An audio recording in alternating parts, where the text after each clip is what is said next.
ચાલુ કર્યું. અહીંયા જવાનું સેટમાં. હા, સેટ સેટમાં ઓપન ગયા. કરીશું. આ બાય ડિફોલ્ટ પેરામીટર આપણે સેટ કરેલા જ છે.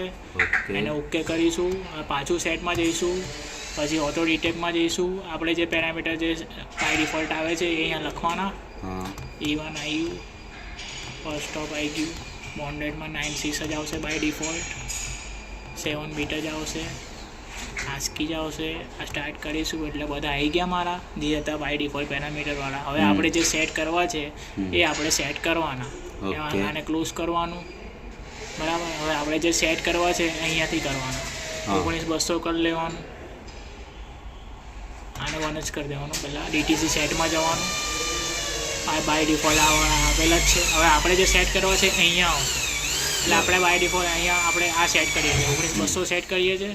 અહીંયા 8 આવશે એટલે અહીંયા આરટીયુ થઈ જશે ને E1 આવશે અને ફર્સ્ટ સ્ટોપ બીટ હશે. આ ટીક કરીશું તો આપણે નંબર વાઇઝ આવી જશે 1 2 3 4, બરાબર. હવે આને સેટ કરી દઈશું આપણે એટલે આ સેટ થઈ જશે. આ સેટ થયું આવું બતાવે એટલે 24 વોલ્ટ કાઢી લેવાના. ઓકે. આ 24 વોલ્ટ કાઢીએ આપણે. હવે પાછા લગાવીશું, બરાબર. હવે આપણે ચેક કરી લેવાનું કે આ થયું કે નહીં થયું. અને એમાં સેટમાં જવાનું. અહીંયા 19,200 આપણે જે સેટ કર્યું છે એ સેટ કરવાનું. આરટીયુ લઈને ઓકે કરવાનું, પાછું જવાનું, ઓટો ડિટેક્ટમાં જવાનું. આપણે જે સેટ કરેલું છે એ ચેક કરવા માટે જે પેરામીટર સેટ કરેલા અહીંયા લખી લેવાના.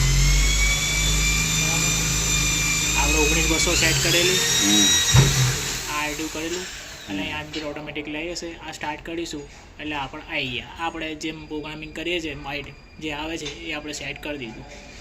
હવે બહાર નીકળી જઈશું ને સીધું આપણે આમાં જવાનું ને કનેક્ટ કરવાનું.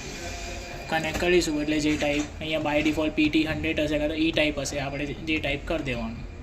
જે ટાઈપ સેન્સર છે એટલે અહીંયાથી પછી બહાર જવાનું. પછી આ તો જે ટાઈપ જ છે, આ બી જે ટાઈપ છે અને આ બી જે ટાઈપ છે. ફિઝિકલ 4 લાગેલા છે. પછી આમ 5માં પર જશો તો નહીં આવે કારણ કે ફિઝિકલ છે નહીં.